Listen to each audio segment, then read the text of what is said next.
¿Cómo están todos? Bienvenidos a otro episodio de la Arboleda Sagrada. En este video del día de hoy seguiremos con nuestra serie en la que estamos haciendo unos estudios más profundos con respecto a los relatos de la primera visión. La esperanza que tengo es que puedan ustedes recibir respuestas a sus preguntas y también algunas aclaraciones a sus posibles dudas. Si ustedes son nuevos al canal, les invito a que puedan suscribirse al hacer clic en el botón que se encuentra aquí abajo. Después, por favor, hagan clic en la campanita y seleccionen la opción de recibir todas las notificaciones del canal. Así, cada vez que salga un nuevo video, van a recibir una notificación para que lo puedan ver y disfrutar. Existen varios videos en este canal que tratan varios temas doctrinales, temas de la historia de la iglesia y otros estudios más profundos dentro de las escrituras. En esta serie, este video que van a ver el día de hoy, de hecho, es el sexto video de la serie. Espero que puedan disfrutar de este relato de primera mano. Vamos a ver otro relato de primera mano de José Smith. Vamos entrando al tema, hermanos. Gracias por estar aquí en la Arboleda Sagrada. Hermanos, como les mencioné, haremos un estudio más profundo sobre este relato que ven en la pantalla de la primera visión de José Smith. Es otro relato de primera mano de José Smith que salió en el año 1842. Como les dije, con este video hay 6 videos que he hecho ya. Por lo tanto, les invito, si no han visto los otros, que puedan buscarlos aquí en el canal y disfrutar de los otros estudios, de los otros relatos. Bien, les voy a dar, como siempre, una breve introducción histórica de este relato para que puedan conocer lo que es el contexto, por qué se dio, etcétera. Vamos a leer el relato mismo y daremos explicaciones y unos comentarios sobre varios puntos dentro de este relato. Comencemos entonces con la parte del contexto y la historia detrás de este relato. Ahí en la pantalla pueden ver algunas imágenes de donde viene este relato, que fue una carta escrita a John Wentworth, este, impreso en el Times and Seasons. Con respecto a lo que es la historia, en el año 1842, los Santos se encontraban asentados en Nauvoo, Illinois, la ciudad que José Smith fundó. Este fue el año en que salió el relato de la primera visión que ahora comentamos. Es el segundo más conocido después de la versión o el relato canonizado en 1838, que vino también de parte de José Smith. José recibió una solicitud de parte de un hombre llamado John Wentworth, quien era el editor del periódico Chicago Democrat, en la que pidió que José le entregara una información breve del origen y la historia de los santos de los últimos días. Esta información sería incluida en un libro de un amigo de Wentworth, el señor George Bastow, que trataba una historia de New Hampshire, un estado al noreste de los Estados Unidos. Lo que escribió José se llegó a conocer como la Carta a Wentworth. Esta nunca fue publicada en ninguna revista, ni periódico secular o libro. Por lo tanto, José, como editor, tomó la decisión de publicarla en el periódico de Nauvoo que se llama Times and Seasons. Esta fue entonces la primera vez que un relato de primera mano de José Smith fue impreso y el primero en ser publicado en los Estados Unidos. Este relato fue escrito para el público en general y una audiencia no miembro de la iglesia. En la carta, José escribió en primera persona. Relata su sagrada experiencia, la primera visión, la visita de Moroni durante la noche del 21 para amanecer 22 de septiembre y la salida a la luz del libro de Mormón y una breve historia de la iglesia y sus persecuciones hasta aquella fecha de 1842. Termina con un resumen de creencias dentro de 13 puntos que conocemos como los artículos de fe. Como todos ustedes seguramente saben, estos se hallan en nuestro libro canónico, La Perla de Gran Precio, los artículos de fe. Una característica de este relato es que es conciso, informativo y directo al punto. Algunas declaraciones se hicieron más atemporadas para el público en general. Por ejemplo, José menciona la visita de dos personas, pero no dice quiénes son, como lo hizo, como lo hizo en el relato de 1838, que está en la perla de gran precio. Posiblemente para no echar sus, entre comillas, perlas delante de los cerdos, como dice Mateo 7:6, o para reverenciar a los que había visto. Sin embargo, es obvio quiénes eran esas dos personas, esos dos seres divinos. Otro ejemplo es que aquí dice que todas las denominaciones religiosas creían en doctrinas incorrectas y que ninguna era reconocida por Dios como su iglesia y reino. Mientras que en el relato escrito para la iglesia de 1838, nuevamente el que está en la perla de gran precio, dice que todas estaban en error y el personaje que me habló dijo que todos sus credos eran una abominación a su vista. José Smith, Historia 1:19. Redacción que pudo haber o que pudo estar influida por los recientes acontecimientos en Ohio, como ya les conté en el tercer video de esta serie. Sin embargo, declara a todos que la plenitud del Evangelio se me daría a conocer en un tiempo futuro. La carta a Wentworth tiene un gran valor entre los escritos históricos sud. Cada miembro en verdad debe tomar el tiempo de leer la carta en su totalidad. Como tengo ahí en la pantalla, la carta en su totalidad se encuentra en el capítulo 38 del Manual de Enseñanzas de los Presidentes de la Iglesia, el manual de José Smith, las páginas 463 hasta 474. Así que les invito que lean toda la carta a Wentworth. Bien, hermanos, vamos a leer el relato mismo, que es uno de los relatos más cortos, de hecho. Ahí les va. Cuando tenía unos 14 años, comencé a reflexionar sobre la importancia de prepararme para un estado futuro y al averiguar sobre el plan de salvación, me encontré con que había gran conflicto en las ideas religiosas. Si iba a una organización, me hablaban de un plan, y si iba a otra, de otro, cada una proclamando que su credo particular era el summum bonum, es decir, el estado máximo de la perfección. Vamos a pararnos ahí.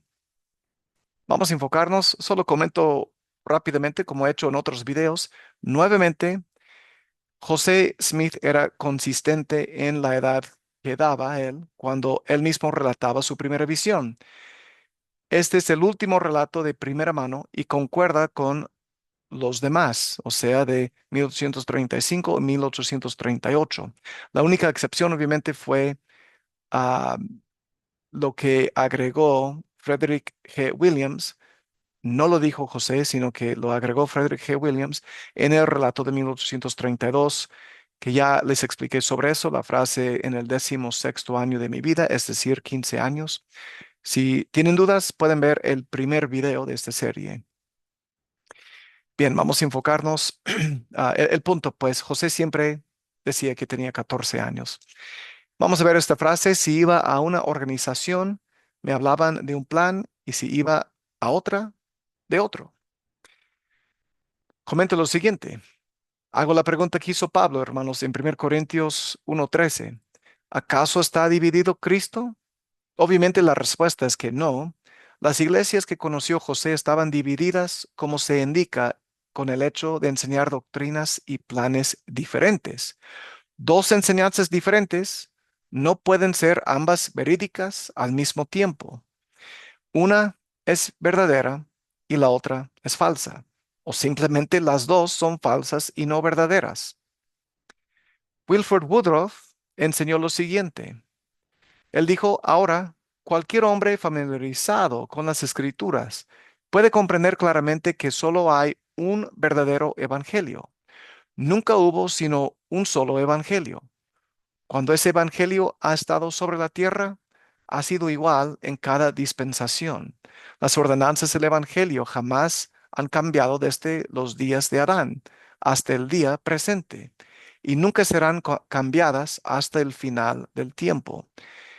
Si bien existían muchas sectas y grupos en los días de Cristo, Jesús dio a entender a sus discípulos que solo había un evangelio. Les dijo lo que era. Él les declaró sus ordenanzas. Ese es el final de la cita de Wilford Woodruff. Muy bien, queridos hermanos, vamos a seguir adelante con este relato. José Smith sigue diciendo, al considerar que todas no podían estar en lo cierto y que Dios no podía ser el autor de tanta confusión, decidí investigar el tema más a fondo, creyendo que si Dios tenía una iglesia, ésta no podía estar dividida en diferentes facciones, y que si Él enseñaba a una organización que adorara de cierta manera y administrara un tipo de ordenanzas, a otra no enseñaría principios que fueran ah, diametralmente opuestos. Como creía en la palabra de Dios, tuve confianza en la declaración de Santiago 1:5. Y si alguno de vosotros tiene falta de sabiduría, pídala a Dios, quien da a todos abundantemente y sin reproche, y le será dada. Seguiremos con nuestro análisis. Vamos a ver esta frase: Dios no podía ser el autor de tanta confusión. Dios no es Dios de confusión, dice Pablo en 1 Corintios 14:33. Las enseñanzas de Jesucristo son claras, especialmente cuando se enseñan con autoridad y el Espíritu. Cuando la palabra se enseña y se recibe por el Espíritu, el que la predica y el que la recibe se comprenden el uno al otro, y ambos son edificados y se regocijan juntamente. Así dice Jesucristo en Doctrina y Convenios 50, versículo 22.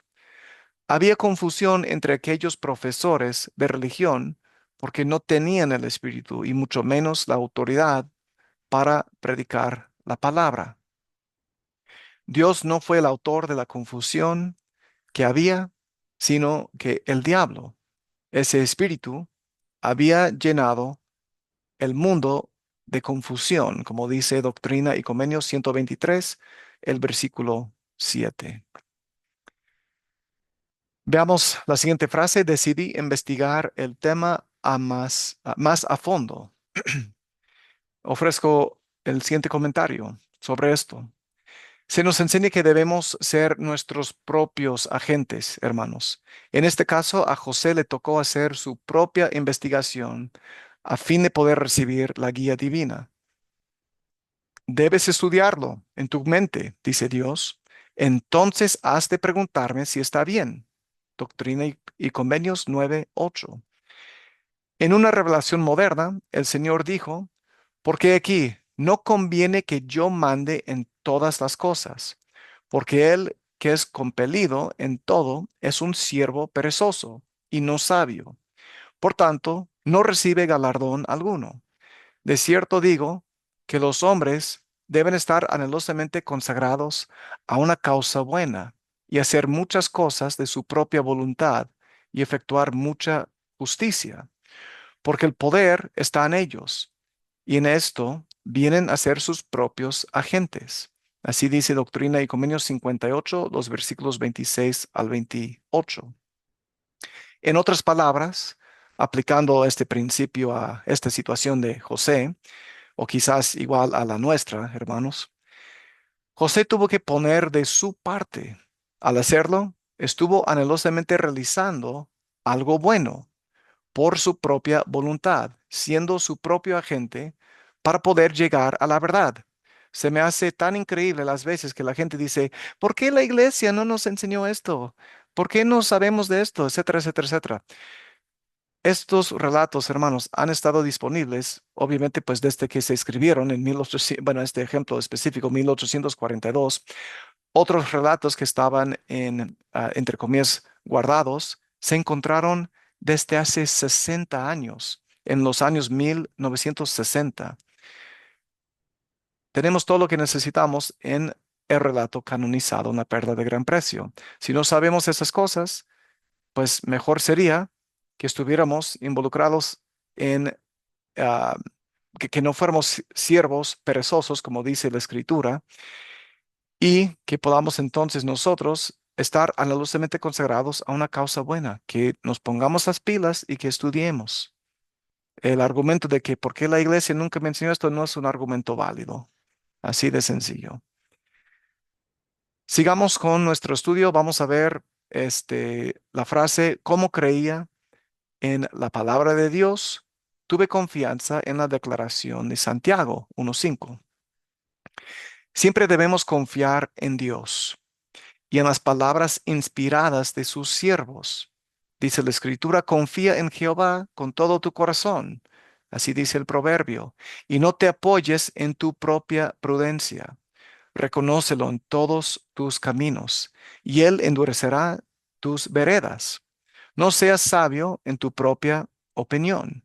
Teme a Jehová y apártate del mal, porque será salud para tu ombligo y médula para tus huesos. Así dice Proverbios 3:5 al 8. Si confiamos en Dios, Él enderecerá nuestras veredas, estas que nos llevarán a su presencia. El Espíritu Santo es esencial para la restauración, enseñó el elder Robert D. Hales. Sobre Santiago 1:5 y el poder que sintió al leerlo, el elder Hales continuó diciendo que era la influencia del Espíritu Santo. Como resultado de ello, José fue a una arboleda próxima a su hogar y se arrodilló para preguntarle a Dios. La primera visión que tuvo inmediatamente después fue verdaderamente memorable y magnífica.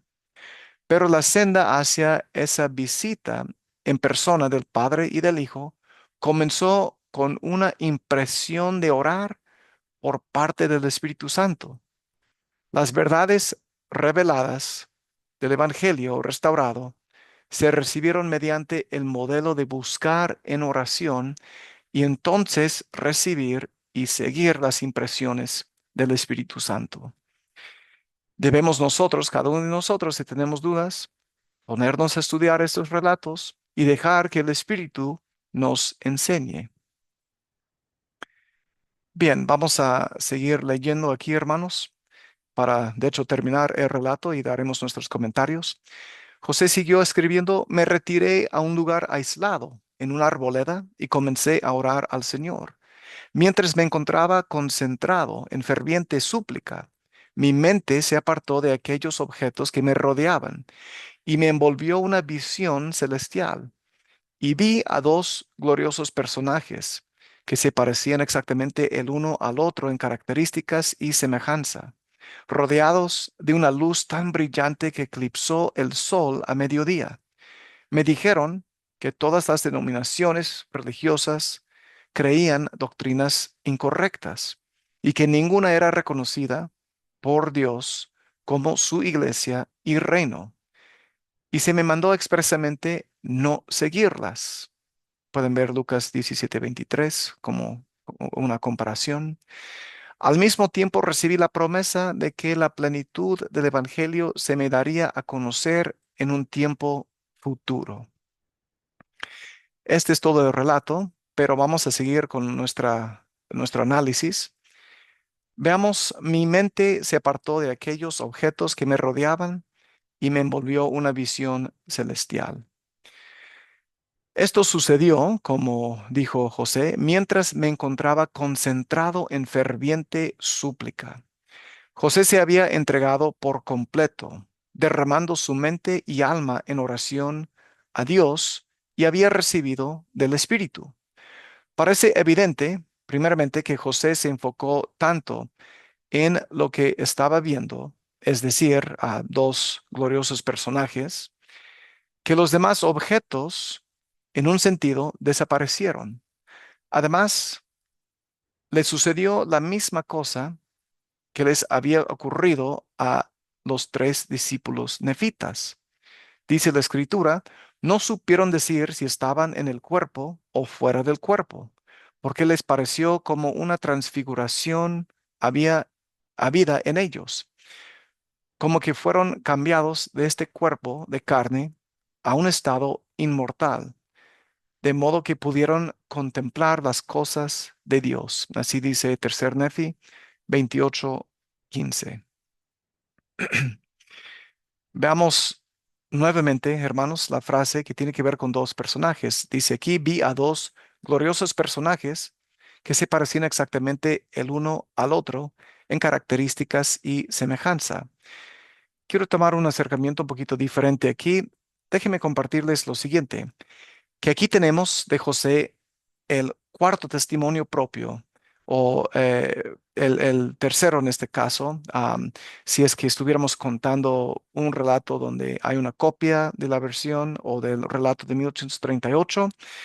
Ya les dije que no voy a hacer un video sobre ese relato, pero digamos tres testimonios propios, directo e inequívoco de José, de que él vio a dos personajes. Vemos esto en 1835, 1838, ahora nuevamente en 1842. Aún el relato de 1832, al analizarlo bien, da a entender que fueron dos personas, aunque el enfoque claramente estaba en Jesucristo y el mensaje que José recibió de parte de Cristo. Debido a que este es el punto principal de la visión, los críticos lo atacan con cualquier arma que puedan encontrar. Inclusive intentan usar nuestras propias escrituras para, entre comillas, comprobar que fue imposible que José pudiese ver a Dios, sin entender lo que citan. Usan Doctrina y Convenios, la sección 84, los versículos 19 al 22, que dicen: y este sacerdocio mayor administra el evangelio y posee la llave de los misterios del reino, sí, la llave del conocimiento de Dios. Así que en sus ordenanzas se manifiesta el poder de la divinidad, y sin sus ordenanzas y la autoridad del sacerdocio, el poder de la divinidad no se manifiesta a los hombres en la carne, porque sin esto, ojo, ningún hombre puede ver la faz de Dios, sí, el Padre, y vivir. Después de citar esta escritura, esas personas, esos críticos que no entienden para nada las escrituras, hacen una pregunta y un comentario semejante a algo así. Dicen: ¿cómo es posible que José haya visto a Dios si no poseía el sacerdocio? Se necesita el sacerdocio para poder ver a Dios, como dicen sus propias escrituras. Buen intento de un argumento, pero bueno, que quede claro que la escritura no dice lo que afirman estas personas. Bien tergiversan las cosas. Lo que sí dice es que sin esto, ningún hombre puede ver la faz de Dios, sí, el Padre, y vivir. Ese es el versículo 22 de Doctrina y Convenios 84. Les pregunto, hermanos, ¿qué es esto en el versículo? Esto no se refiere al sacerdocio, que según debe poseer el que ve a Dios, sino se refiere al poder de la divinidad. Si intercambiamos la palabra con la frase, este versículo nos está diciendo que sin el poder de la divinidad, ningún hombre puede ver la faz de Dios, sí, el Padre, y vivir. El contexto de Doctrina y Convenios 84, si seguimos leyendo los versículos 23 y 24, es que Moisés quería que el pueblo de Israel entrara y continuara en la presencia de Dios. Para poder hacer esto y llegar a ser como Dios es, se necesita recibir las ordenanzas del sacerdocio. Moisés, quien poseía el sacerdocio de Melquisedec, recibió el mandato de hacer del pueblo un reino de sacerdotes y un pueblo santo, como dice Éxodo 19:6. Moisés deseó y procuró diligentemente santificar a los de su pueblo a fin de que vieran la faz de Dios y al final permanentemente entraran en su reposo, el cual es la plenitud de su gloria. Doctrina y Convenios 84, 23 y 24. El caso de José fue diferente. Hay otra manera en que el poder de la divinidad puede manifestarse en las personas de manera temporal. Esto tiene que ver tanto con el sacerdocio como con el espíritu. Primero, ningún hombre en la carne ha visto a Dios jamás, a menos que haya sido vivificado por el Espíritu de Dios, como dice Doctrina y Convenios 67:11. Cristo lo dice ahí. José recibió del Espíritu y fue transfigurado. Además, Dios tiene autoridad y tiene poder en esa autoridad. El poder de Dios, en un sentido, entonces, es el sacerdocio, su poder y autoridad. El sacerdocio de Melquisedec es el sacerdocio mayor y más santo, y es según el orden del Hijo de Dios. Es el conducto mediante el cual el Todopoderoso comenzó a revelar su gloria al principio de la creación de esta tierra, y por el cual ha seguido revelándose a los hijos de los hombres hasta el tiempo actual. Por lo tanto, es Dios quien utiliza su sacerdocio, no el que posee el hombre, en conjunto con el Espíritu, para permitir que los seres humanos temporalmente puedan aguantar su presencia en el mundo de gloria, como dice Doctrina y Convenios 76-118, mientras esas personas están aquí sobre la tierra. Este fue el caso de José y explica cómo pudo estar en la presencia de Dios sin poseer el sacerdocio. Él tuvo el poder de la divinidad que vino sobre él y disfrutó de la presencia física del Padre y del Hijo.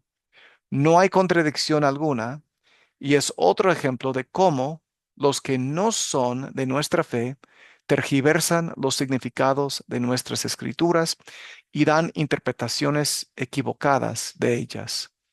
Es un ejemplo clásico. Hacen eso a menudo con varios puntos del Evangelio de Jesucristo o la historia de la iglesia. Muy bien, vamos a seguir con esta frase aquí, que estos dos personajes estaban rodeados de una luz tan brillante que eclipsó el sol a mediodía. Hermanos, dicen las escrituras, dice Juan 1, perdón, el primero de Juan, primera carta de Juan, capítulo 1, versículo 5, que Dios es luz y en él no hay ningunas tinieblas. La gloria de Dios es la inteligencia o, en otras palabras, luz y verdad. Doctrina y Convenios 93-36. Él es perfecto, obediente y recto en todas las cosas. Por lo tanto, su luz ha llegado al máximo nivel, al día perfecto, y es más resplandeciente que cualquier otra luz, como dice Doctrina y Convenios 50-24. Por esta razón, el Padre y su Cristo estaban rodeados de una luz tan brillante que eclipsó el sol a mediodía. Parece evidente, aunque José no lo menciona específicamente aquí, que estaban rodeados de esa luz porque principalmente ésta se había manifestado primero, tal como él dice, que vio una columna de luz y luego vio a dos personajes dentro de esa luz. Así que la columna José vio primero, la columna que es esa gloria de Dios, y entonces vio a los dos personajes en medio de ella, de esa columna de luz. Veamos aquí, hermanos, esta frase: me dijeron que todas las denominaciones religiosas creían doctrinas incorrectas y que ninguna era reconocida por Dios como su iglesia y reino. En el relato de 1838, el de José Smith, que fue escrito más para los miembros, vindicando a los santos, y también en general para los apóstatas y a los enemigos de la iglesia por causa de las varias situaciones graves de apostasía que llevarían a- al encarcelamiento al profeta, el mensaje de Jesucristo se expresó de una manera más directa. Se me contestó que no debía unirme a ninguna porque todas estaban en error. Y el personaje que me habló dijo que todos sus credos eran una abominación a su vista. José Smith, Historia 1:19.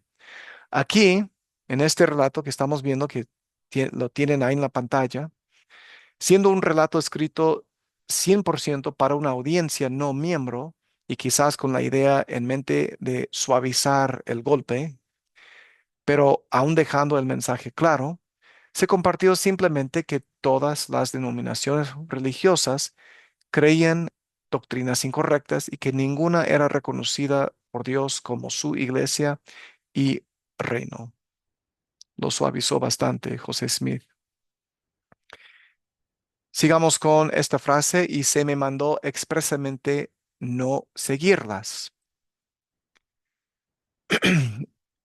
Les voy a comentar algo. La madre de José Smith, Lucy Mack Smith, cuenta que después de la muerte de su hijo mayor, Alvin Smith, que murió el 19 de noviembre del año 1823, un predicador quería unir a todas las iglesias del área donde ellos vivían. Ella escribió lo siguiente: esto me pareció lo adecuado y me sentí inclinada a unirme a ellos. De hecho, la mayoría de la familia parecía bastante dispuesta a unirse con ellos. Pero José, desde el inicio, se negó por completo a asistir a sus reuniones, diciendo: Madre, no deseo impedir que vayas a las reuniones, o a alguien de la familia, o que te unas a la iglesia que desees, pero no me pidas a mí que me una a ellas. Puedo llevar mi Biblia e ir a la arboleda y aprender más en 2 horas que lo que podrías aprender en esas reuniones durante 2 años si asistieras todo el tiempo. Durante esta agitación, José decía que no nos haría daño unirnos con ellos, que si así lo hiciéramos, no seguiríamos con ellos por mucho tiempo, porque estábamos equivocados con respecto a ellos y no conocíamos la maldad de sus corazones. Como vemos claramente, José siguió este consejo de no seguirlas después de que ese consejo lo recibió. Terminaremos con la última frase aquí: recibí la promesa de que la plenitud del Evangelio se me daría a conocer en un tiempo futuro. Hermanos, en el año 1820, ese tiempo era el tiempo al cual hizo referencia Pablo, cuando Dios nos daría a conocer el misterio de su voluntad, según su complacencia, la cual se había propuesto en sí mismo, de reunir todas las cosas en Cristo, en la dispensación del cumplimiento de los tiempos, tanto las que están en los cielos como las que están en la tierra. Así dice Efesios 1, 9 y 10. Un tiempo de reunir todas las cosas en Cristo.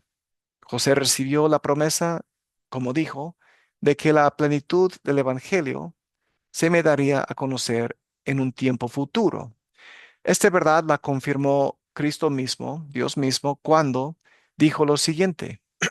Se encuentra en Doctrina y Convenios, la primera sección, los versículos 17 al 23. Cristo dijo: por tanto, yo, el Señor, llamé a mi siervo José Smith hijo, y le hablé desde los cielos y le di mandamientos.